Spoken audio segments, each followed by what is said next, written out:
Commander Swift has kept us apprised of your recent activities.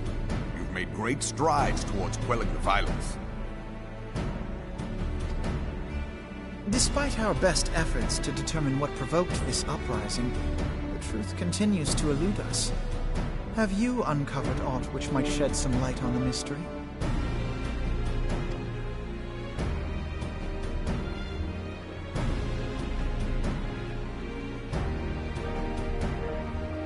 This information does not leave this room.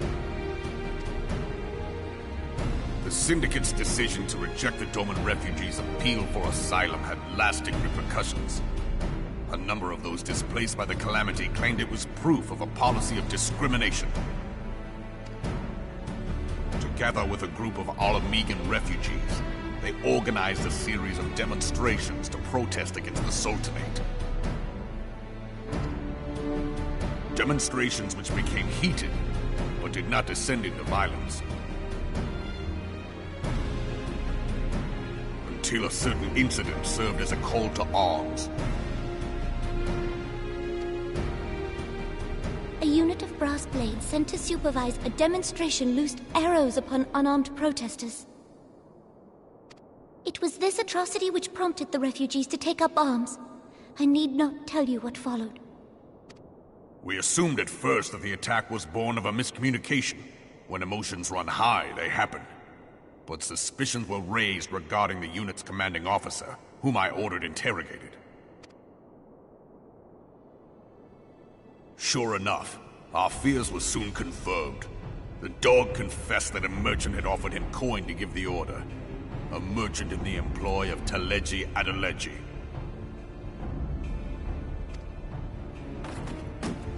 GRIDANIA. But he spoke in favor of the Doman's cause, and has ever seemed sympathetic towards the refugees' plight. Why would he do such a thing? Know you of the Cartano Reclamation Bill? It is a proposal to annex the Cartano Flats so that refugees may establish permanent settlements. When last I looked, that was disputed territory.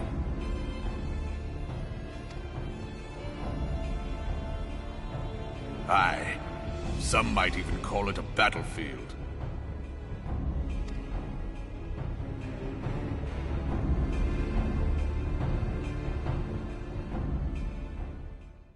The destruction wrought by Bahamut was greatest at the Cartano Flats. That much is common knowledge.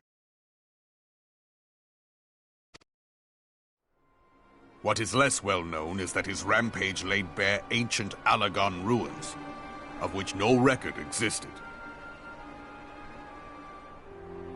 There are certain differences of opinion as to how these ruins should be handled, which is why each nation maintains a military presence in the region to this day.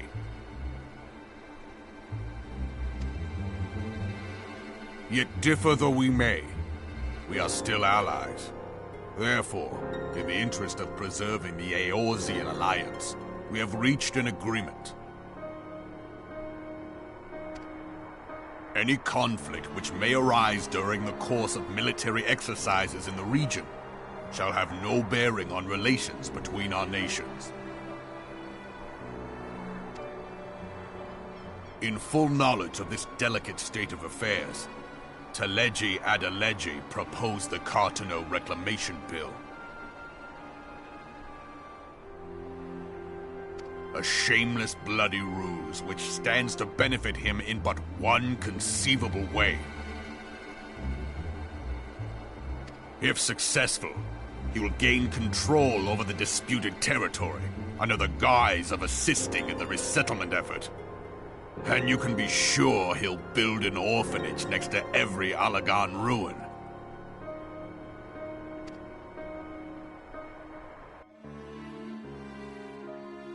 The man would threaten the unity of the Eorzean alliance and risk countless lives for personal gain.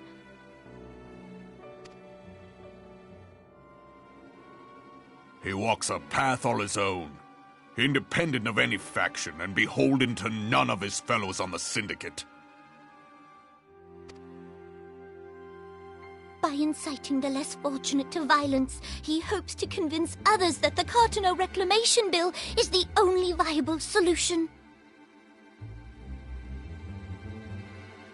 His sympathy for the plight of the Domans was not but posturing to gain credibility with the refugees.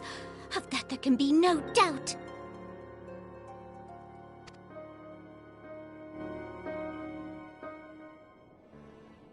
Forgive me, but what could possibly motivate Teleji Adeleji to go to such lengths?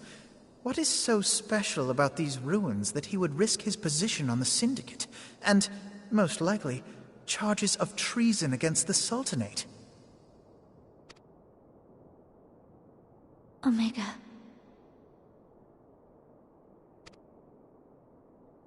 Pardon?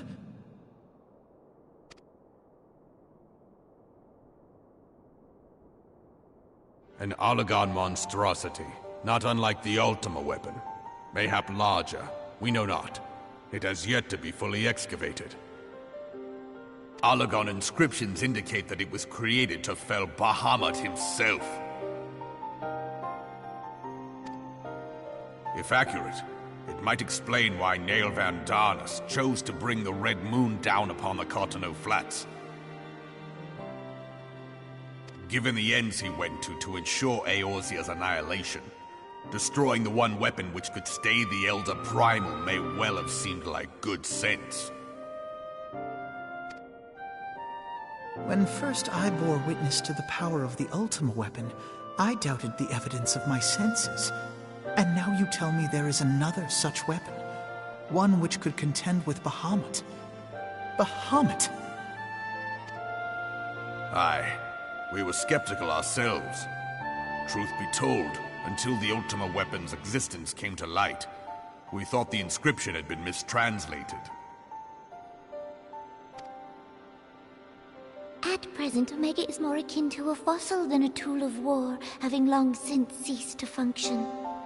As such, its true potential cannot accurately be gauged. However, if someone were to restore it, as the Garleans did the Ultima weapon, I have little doubt that he would wield untold power. Power enough to subjugate UL'DAH like as not, and the rest of Eorzea besides, which is doubtless why Teleji Adeleji yearns to have it. That he should aspire to world domination. He who has ever walked 2 paces behind Lord Lolorito in matters of commerce. 'Tis in acknowledgement of his own limitations that he seeks this power. Woe betide us all should we allow him to have it.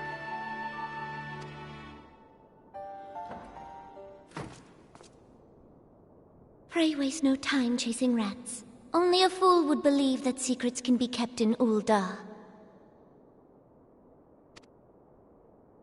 It would seem the implications of the Sultanate's refugee problem are rather more far-reaching than we assumed.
Scions of the Seventh Dawn, on behalf of the people of Gridania, I bid you welcome.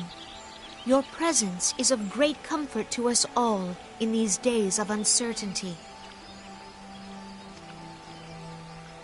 I summoned you here to share tidings of a most urgent nature. But a short while ago, the great elemental spoke, and his voice was clarion in its intensity. Ramuh is returned unto the forest. Scarce had his words ceased to echo in mine ears when we were visited by an emissary from Little Solace.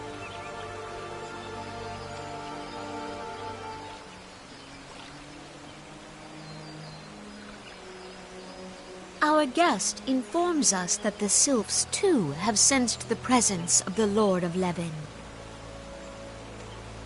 Though his exact whereabouts remain unknown, we may safely assume that the Primal was summoned within the heart of the Sylphlands. Unlike the other Primals you have encountered, Lord Ramuh is no raging avatar of destruction. He is revered as much for his wisdom as his strength, serving as both arbiter and guardian to his children. Given that we and the Sylphs found a way to share the Twelveswood, it is my hope that this sagely immortal will be amenable to reason, and that conflict may be avoided. Blessed as you are with the power of the Echo, you are one of the few among us who may commune with a Primal without fear of influence. I would ask, therefore, that you represent us in this most delicate of negotiations. The Twelveswood has suffered enough. Upon this, we and the Sylphs, and I would venture Lord Ramuh himself, are in perfect accord. Let us not endanger our shared home by engaging in unnecessary hostilities. Dear friend, I beseech you, safeguard the peace which exists between our peoples.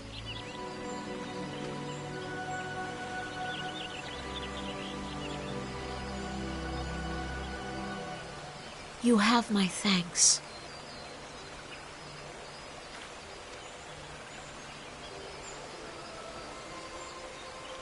Pray make for Little Solace, then. A member of the Order of the Twin Adder awaits you there. He will advise you on how to find the Lord of Levin.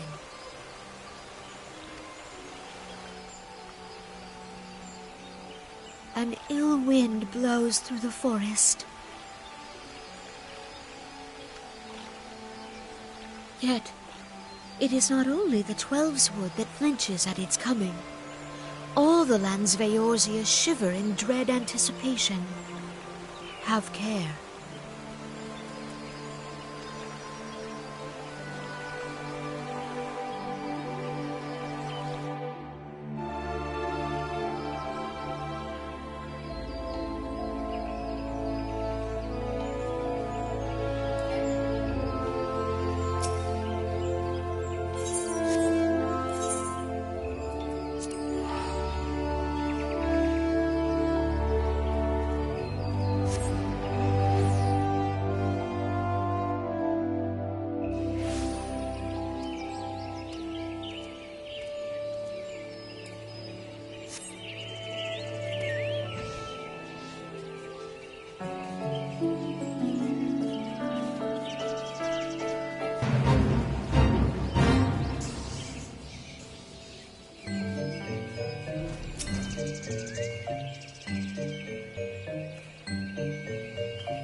Minora betrays thee, servant of Hydaelyn.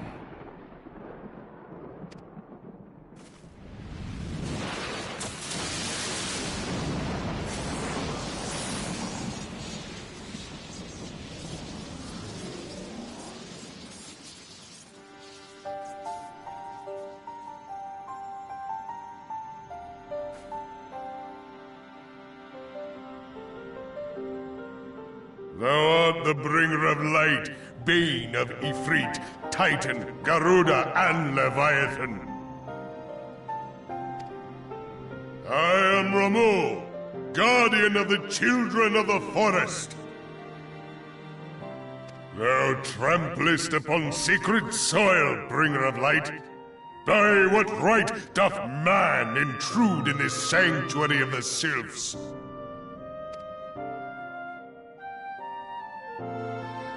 Gridanians proffer peace? Their words are born of delusion, thine offer an insult.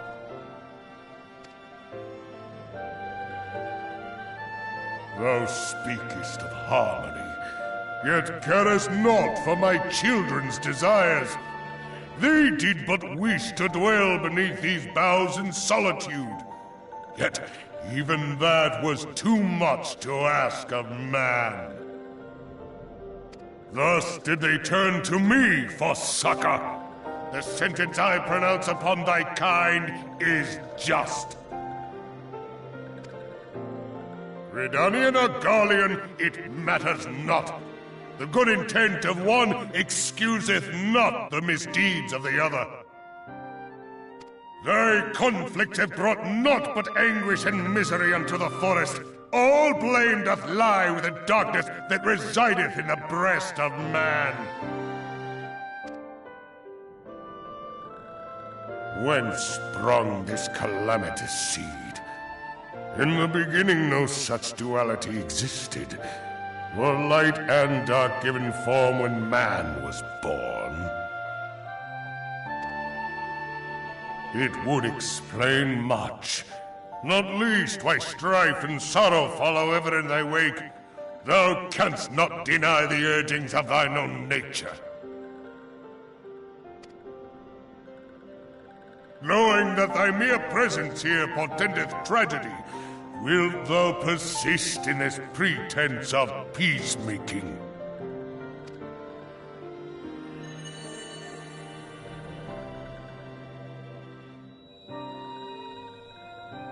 Thou bearest the crystal which I bestowed upon my wayward charges. That they should entrust so precious a gift to thee. Thou standest apart from thy kin. Thou art the bringer of light, aye. But there is something more in thee. Very well. I shall consider thy proposal. Shouldst thou survive my trial. If thou wouldst champion the cause of harmony, I must have proof that thou art fit to play the role. Wither mine ire, and prove to me thereby that thou hast strength enough to stay the darkness which threateneth to consume thee. Yet if thou shouldst be found wanting, know that all men shall perish in the storm of my judgment.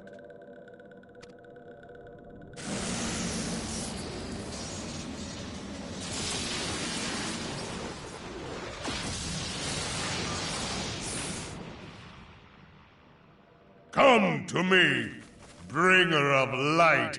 I shall await thee on the field of battle.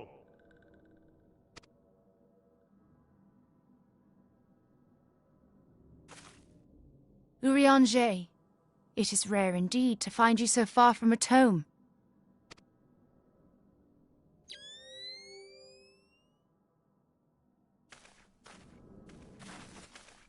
The Lord of Levin himself. Never till this day had I looked upon his visage, save in painted renderings made faint by time. Ever shall this scene remain etched in my mind's eye. Beg pardon, my lady.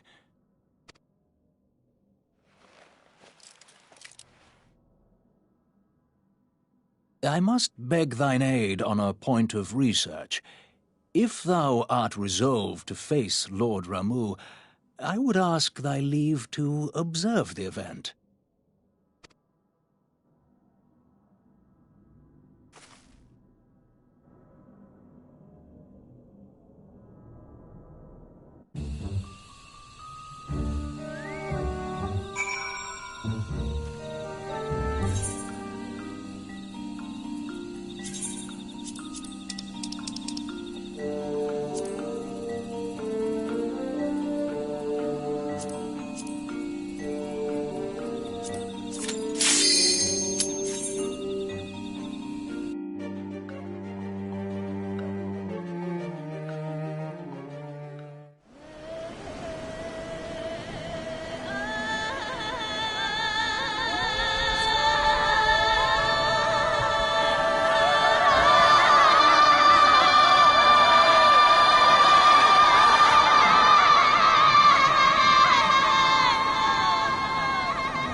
I have taken thy measure, bringer of light.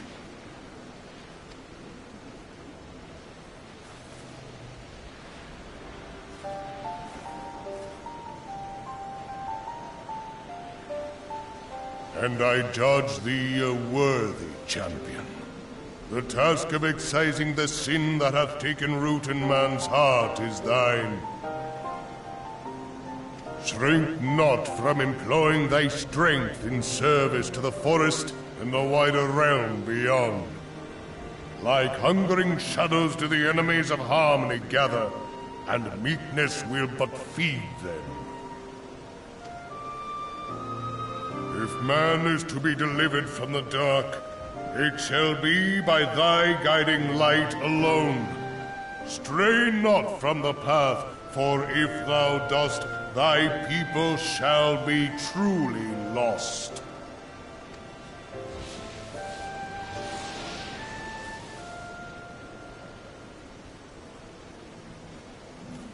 Thou hast slain the Lord of Levin.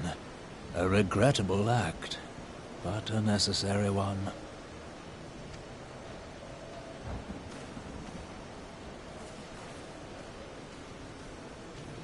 In witnessing thy struggle, a truth hath been revealed unto me. If I mistake not, it may yet prove a chink in the eternal armor of the Assyrians. But let us conclude our present business. I shall expound upon my findings at the Rising Stones anon.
You are returned to us, dear friend, and none the worse for bearing the heavy burden which I did press upon you. Most glad am I of this. I am informed that your efforts to negotiate a peace with Lord Ramuh ended in conflict. Pray tell me, what befell?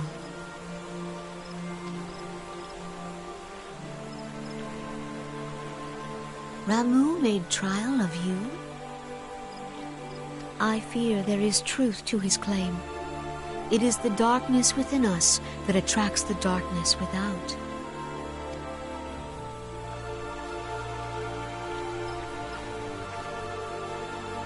It cannot be denied that misfortune follows man. For evidence, one need only look to the conflict brewing in Cartano, or to the rising flood of refugees. Our shared struggle against the Empire should have served to seal our union. Yet the ties which bind the alliance strain under the weight of gross self-interest.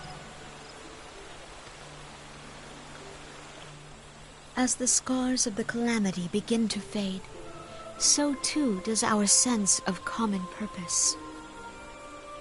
Yet now is scarce the time to forget our shared responsibility. If this new-sprung realm is to survive beyond its infancy, it must needs be nurtured by all. Eorzea must be as one, yet I fear that dream is still far off.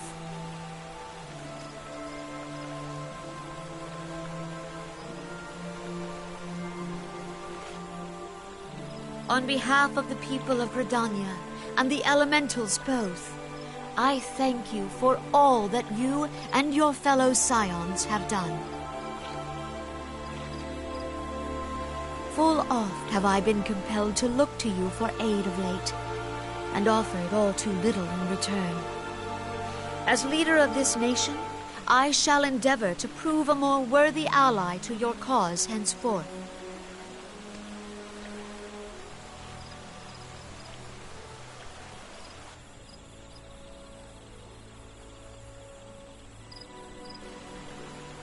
Lord Ramuh has departed, yet the keening of this ill wind grows no less insistent.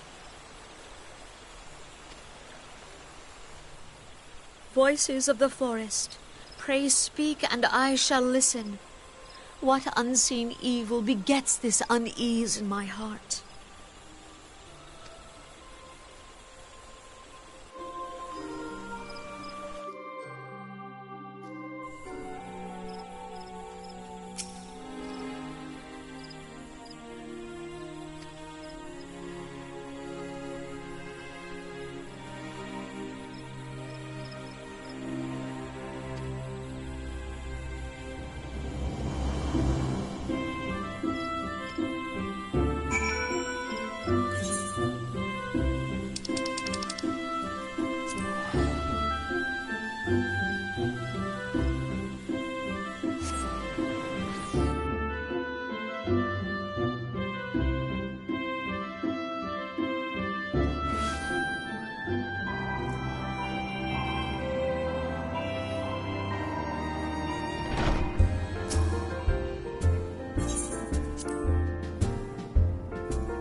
If everyone is ready, let us begin. Urianger, the floor is yours.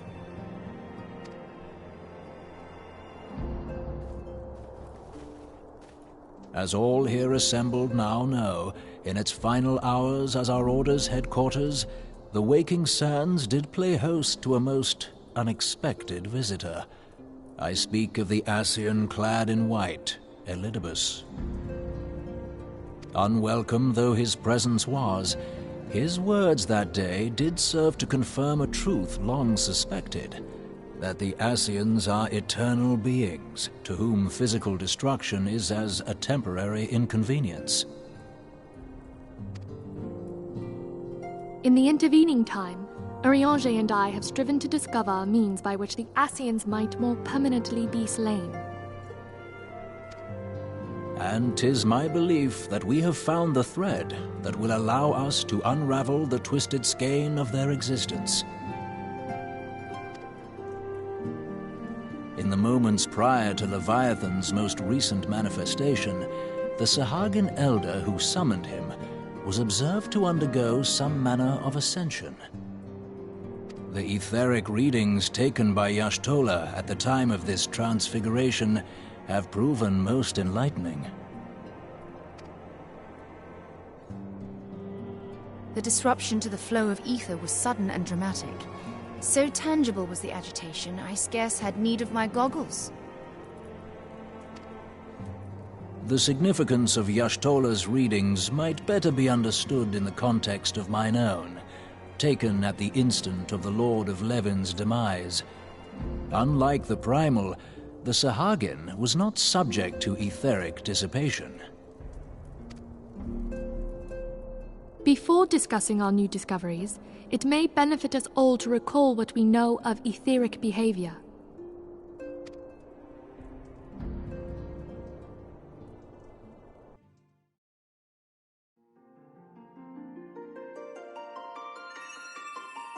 Let us begin at what some might call the end.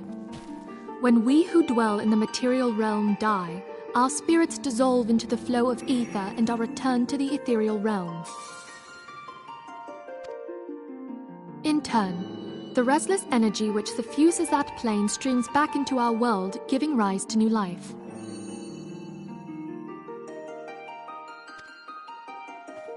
"'Tis as the heavens did decree, the way of all mortal souls.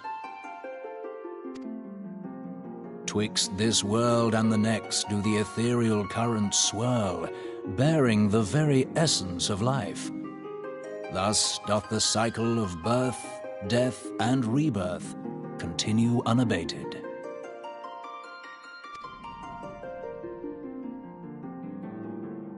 Primals behave somewhat differently. In order to manifest and then maintain a physical presence in this realm, they must consume vast quantities of ether, most often in the form of crystals. Though they may seem to live, their flesh is but ether given shape.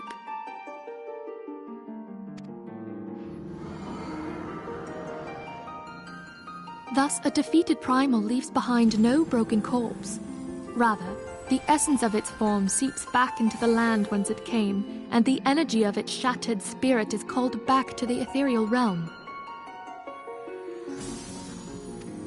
And there it waiteth, till next the prayers of the faithful do draw it forth from the sea of ether, to take their offering of crystals and make for itself a new body.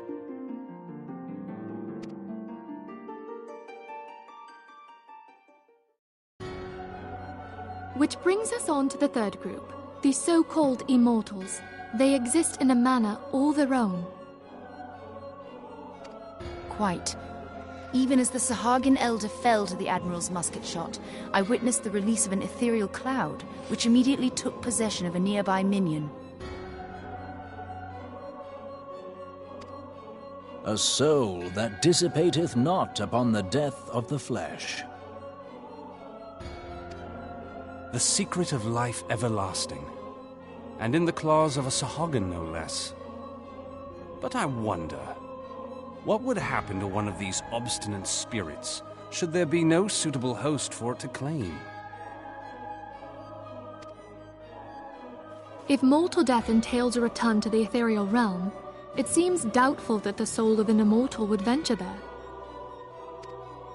Nay, it merely withdraweth a distance, unto the shore of the ethereal sea, perchance, but no further. Yes, it exists in neither this realm nor the next, abiding instead in the space that lies between them. The Ascians took control of Thancred by means of a crystal of darkness, an artifact which, if our theories are correct, serves as a gateway to the place I have just described. I was hoping people had forgotten about that. I am sorry, my friend. For a mercy, the weary road of our research hath brought us unto an answer. The Sahagin ascended to an immortal state, but he did not possess a crystal of darkness through which to flee this realm. Thus was he consumed by Leviathan. If we could entrap the spirits of defeated Ascians in like manner, and thereby deny them resurrection,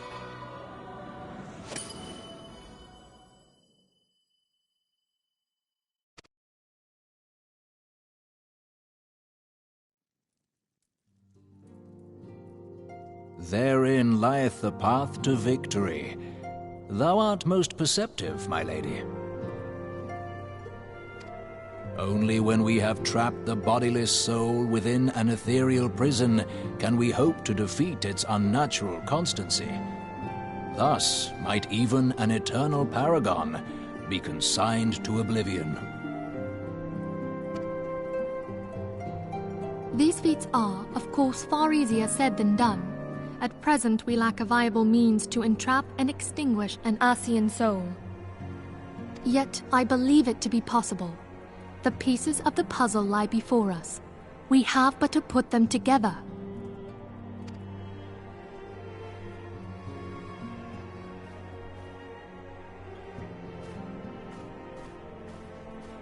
I will depart at once to convene with the sages of Sharlayan. Together shall we divine the steps by which our goals may be achieved. I have the utmost faith in you, Archon.